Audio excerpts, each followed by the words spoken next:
ಇನ್ನು ಧರ್ಮಸ್ಥಳದಲ್ಲಿ ಹೆಣಗಳನ್ನ ಹೂತು ಹಾಕಿದ್ದಾರೆ ಅನ್ನುವಂತ ಆರೋಪ ಪ್ರಕರಣದ ತನಿಖೆಯನ್ನ ಎಸ್ಐಟಿ ತೀವ್ರಗೊಳಿಸ್ತಾ ಇದೆ. ಎರಡನೇ ದಿನವಾದ ಇವತ್ತು 2 ಕಡೆ ಶೋಧ ಕಾರ್ಯ ನಡೆಸಲಾಯಿತು. ಭೂಮಿಯ 6 ಅಡಿ ಆಳದವರೆಗೂ ಅಗೆದು ತಲಾಶನ್ನ ಮಾಡಲಾಯಿತು. ಆ ತಲಾಶ್ ಪ್ರಕ್ರಿಯೆ ನೀವೀಗ ತಾನೇ ನೋಡಿದಾಗೆ ಮುಂದುವರೆದಿದೆ. ಬೆಳಗ್ಗೆಯಿಂದ ಏನೇನಾಗಿದೆ ಬನ್ನಿ ರಿಪೋರ್ಟ್ ಅಲ್ಲಿ ನೋಡ್ಕೊಂಬ.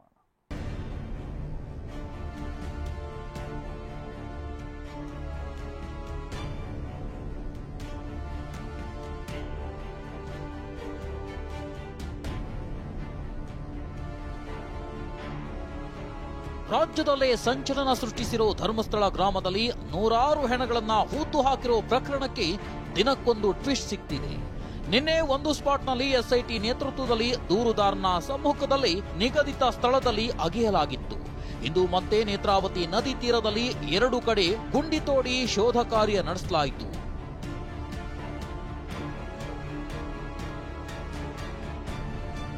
ಎರಡನೇ ಪಾಯಿಂಟ್ನಲ್ಲಿ ಎಸ್ಐಟಿ ಇಂದು ಶೋಧ ಕಾರ್ಯ ನಡೆಸಿತ್ತು. ಧರ್ಮಸ್ಥಳದ ಬಂಗ್ಲಗುಡ್ಡದಲ್ಲಿ ದೂರುದಾರ ಗುರುತಿಸಿದ್ದ 2ನೇ ಸ್ಪಾಟ್ನಲ್ಲಿ ಪಂಚಾಯಿತಿಯ 30 ಕಾರ್ಮಿಕರನ್ನ ಬಳಸಿಕೊಂಡು ಶೋಧ ಕಾರ್ಯ ನಡೆಸಲಾಯಿತು.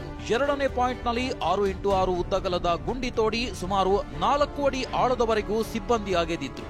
ಆದರೆ 2ನೇ ಸ್ಪಾಟ್ನಲ್ಲೂ ಯಾವುದೇ ಅಸ್ಥಿಪಂಜರ ಪತ್ತೆಯಾಗಿಲ್ಲ.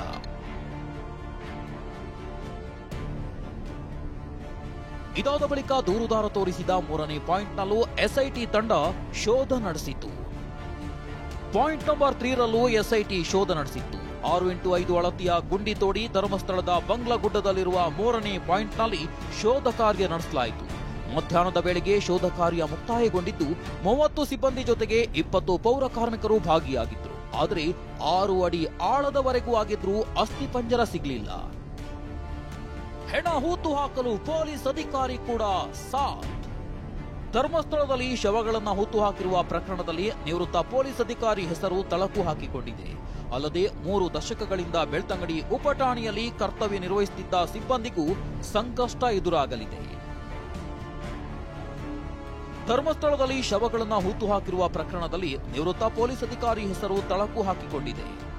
ಎಸ್ಐಟಿ ವಿಚಾರಣೆ ವೇಳೆ ದೂರುದಾರ ನಿವೃತ್ತ ಪೊಲೀಸ್ ಅಧಿಕಾರಿ ಹೆಸರು ಹೇಳಿದ್ದು ಆ ಅಧಿಕಾರಿಯನ್ನ ವಿಚಾರಣೆಗೆ ಒಳಪಡಿಸುವ ಸಾಧ್ಯತೆ ಇದೆ. ಹೀಗಾಗಿ ನಿವೃತ್ತ ಪೊಲೀಸ್ ಅಧಿಕಾರಿಗೆ ಎಸ್ಐಟಿ ವಿವರಣೆಯ ಭಯ ಶುರುವಾಗಿದೆ. ಅಲ್ಲದೆ ಬೆಳ್ತಂಗಡಿ ಔಟ್ಪೋಸ್ಟ್ನಲ್ಲಿ ಕರ್ತವ್ಯದಲ್ಲಿದ್ದ ಸಿಬ್ಬಂದಿಗೂ ಭಯ ಶುರುವಾಗಿದೆ.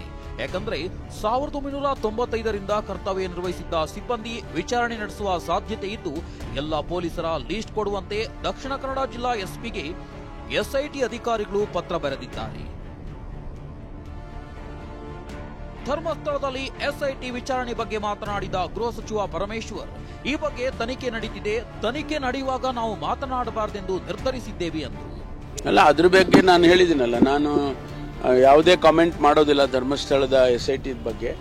ಅದು ಸಂಪೂರ್ಣ ಆದ್ಮೇಲೆ ನಮ್ಗೆ ವರದಿ ಬರುತ್ತೆ, ಆನಂತರ ಮಾತಾಡಬಹುದೇ ವಿನಃ ಈ ಮಧ್ಯದಲ್ಲಿ ನಾವು ಯಾರು ಕೂಡ ಅದ್ರ ಬಗ್ಗೆ ಮಾತಾಡಬಾರದು ಅಂತ ಅನ್ಕೊಂಡು ನಾವೇ ಯಾರು ಮಾತಾಡೋದಿಲ್ಲ.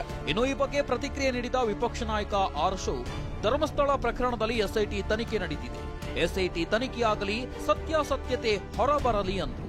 ಎಸ್ಐಟಿ ತನಿಖೆ ನಡೀತಾ ಇದೆ, ಅದ್ರ ಬಗ್ಗೆ ನಮ್ದು ನೋ ಕಾಮೆಂಟ್ಸ್.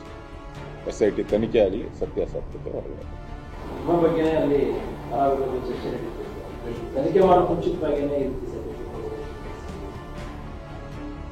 ನಾನೇ ಒಂದು ಸರ್ಟಿಫಿಕೇಟ್ ಕೊಟ್ಟಿದ್ದೀನಿ. ಧರ್ಮಸ್ಥಳದ ನೇತ್ರಾವತಿ ನದಿ ಬಳಿ ಕಾಡಿನಲ್ಲಿ ಎಸ್ಐಟಿ ಶೋಧ ನಡೆಸುತ್ತಿದ್ದು 3 ಕಡೆಗಳಲ್ಲೂ ಯಾವುದೇ ವಸ್ತುಗಳು ಸಿಕ್ಕಿರೋ ಬಗ್ಗೆ ಮಾಹಿತಿ ಇನ್ನೂ ಲಭ್ಯವಾಗಿಲ್ಲ. ಪೃಥ್ವಿ, ಟಿವಿ9 ಬೆಂಗಳೂರು.